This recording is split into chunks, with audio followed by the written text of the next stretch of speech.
waxaa maanta soo garay garoonka Dhuusamareeb gudoomiyihii hore ee magaalada Dhuusamareeb waxaana garoonka diyaaradaha ugaas Nuur Raboorti ku soo dhaweeyay xildhibaano wasiiro odayaasha dhaqanka culimo iyo bulshada qaybaheeda kala duwan ugu horeyntii waxaa ka hadlay goobta lagu soo dhaweynayay mas'uuliyiintii ka soo qayb gashay soo dhaweynta gudoomiyaha qarow oo ah nin saameyn ballaaran ku lahaa deegaankan run ahaantii muddadii uu gudoomiyaha ahaa anigu kamid ahaa علماء الدين السنة والجماعة آد بان سوى شقيني نبتقليا بدن أو دولكانا كصاب سنين وان كوضا شقيني وعن عقيد سنة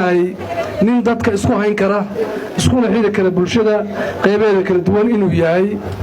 مد عقيدو كلا دوانيهين يمين اسكو عقيديهين با نين وادا كرا إنو ياهي وعن رجينينا ما سيدا هادا أولاها وزيركو دقرتها قاعدة مدعوينة كجرتها معهم بلشدة الربطان كذا بدقرتها كجرتها مدعوينين بلشدة الربطان كذا راعين رجينينا الدين لا يرادو مدن السوداء كالي الله بكسوداء وضا شقين وكسوداء أمني قاعد هدو كتاقلتين رقي أساسي يكملها ما أمني هذا سكر الشيء وأمني رقدي قيس كل شيء وهي يمسكع ديسي دعان كيسي مال كيسي dadki ka shaqeeyo kamid aha oo aad noogala shaqeynayay waana ku maasantiin soo dhaweynta u muujiseen dhamaanteena kaliya laaban ku soo dhaweynayna ku soo gudoomiye sidoo kale iyaguna waxaa halkaasi ka hadlay ururada haweenka odayaasha dhaqanka iyagoo ku ammaanay waxyaabihii ka soo qabtay deegaanka intuu ahaa gudoomiyihii Dhuusamareeb wa kulligood salaanta islaamka ayaa ku salaamaya qof walba darajadeedan ku salaamaya salaan kadib hadee farxad mar hadee qofka ka badto waxay sheegtay ma taqaan waxaan aad iyo aad u soo dhaweynaynaa oo ma taqaan kal iyo calool ku soo dhaweynaynaa oo meelan dhaweyn nooga yaala gudoomiyaha oo wali gudoomiyaha wali waa gudoomiyaha gudoomiyaha hore ma dhahayo waa gudoomiye waa dooraya intaana rabta inta magaalada jirta rabta xilkiisi hore wata ciidu kama dajin waa gudoomiye soo dhawow kali calool ku soo dhawow qalbi furan ku soo dhawow dadkaaga oo ku rabo ku soo dhawow gudoomiye soo dhawow soo dhawow Dhuusamareeb aad bay buurataa ku tahay waxa markaatiya waxa muuqda intaasoo qoraxda ku taagan oo soo dhaweynaysa waa ayaan yaawata weeye soo dhawow annaguna waa soo dhaweynaa maantana qayb kasoo nahay waana kula shaqaynaynaa galmudug gudoomiyaha degmada caasimadda leenahay ee galmudug wasiirada galmudug wasiir ku-xigeenada wasiiru dowlayaalka agaasimayaalka gudoomiyayaalka degmooyinka culamaa udiinka ahlu sunna wal jamaaca odayaasha dhaqanka ururada haweenka ururada dhalinyarada bahda saxaafadda saraakiisha ciidanka mas'uuliyiinta xaafadaha iyo qaybaha kala duwan oo bulshada oo xaafadaha dhammaan qof kasta oo meeshaan yimid taytalka oo wato iyo magaciisa iyo salaamta islaamka aan ku salaamay assalaamu calaykum waraxmatullaahi wabarakaatuh salaam kadib waqtigu waa iska gaaban yahay maanta dhanba qorraxda taagnaydeen dibna waan u hadlaynaa haddii ilaahay yidhaahdo waqti ku habboon iyo meel ku habboon runtii ma qiyaasi karo mudnaantiina iyo dareenkayga fasaaxa aan ku cabiro hadda ma aqaano in dadka intaan la eg oo qaarkood ay ka yimaadeen Guraceel ilaa Balanballe Aabud Waaq Xaraale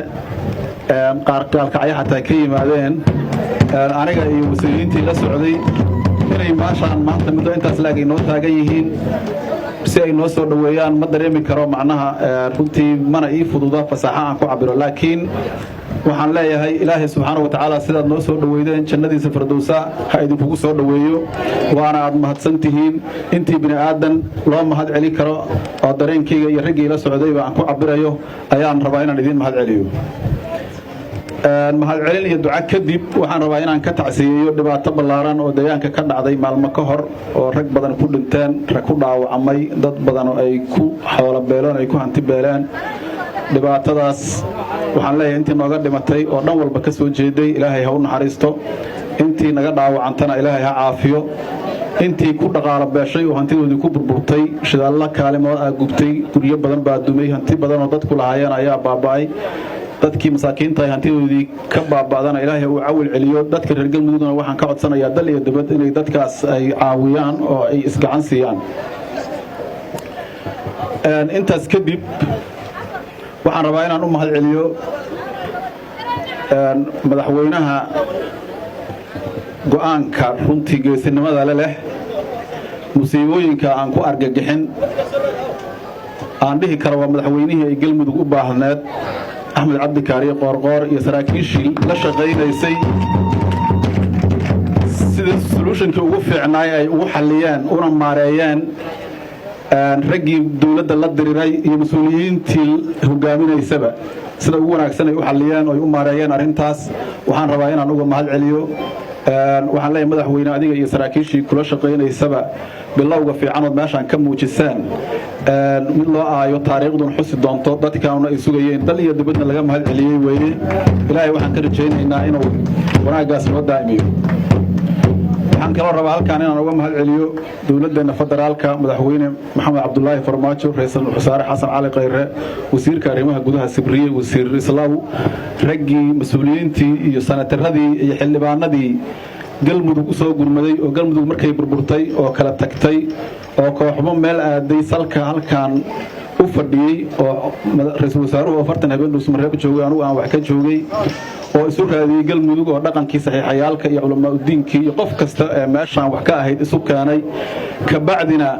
ku guulaystay hadafkoodii oo noo soo saaray baarlamaanka guddoonkiisii maanta noo fadhiyo madaxweynahana noo doortay ayagana waxaan leeyahay hadafkiinniina galmudug waad ka gaarteen ilaahayna subxaanahu wa tacaala dalka intiisa kale wanaagga aad meeshaan ka samayseen kii gaara allaha ka dhigo macali cabdiraxmaan geedo qorow oo ahaa duqii caasimadda dhuusamareeb ayaa haatana ah musharax u taagan inuu mar kale qabto hoggaanka duqa caasimadda galmudug ayaa waxa uu inta badan bulshadu ay ku ammaanayaan waxqabadkii uu muujiyay xilligii adkaa uu ahaa maayirka caasimadda galmudug fartuun maxamuud axmed fartuun filsan 5 Somali TV dhuusamareeb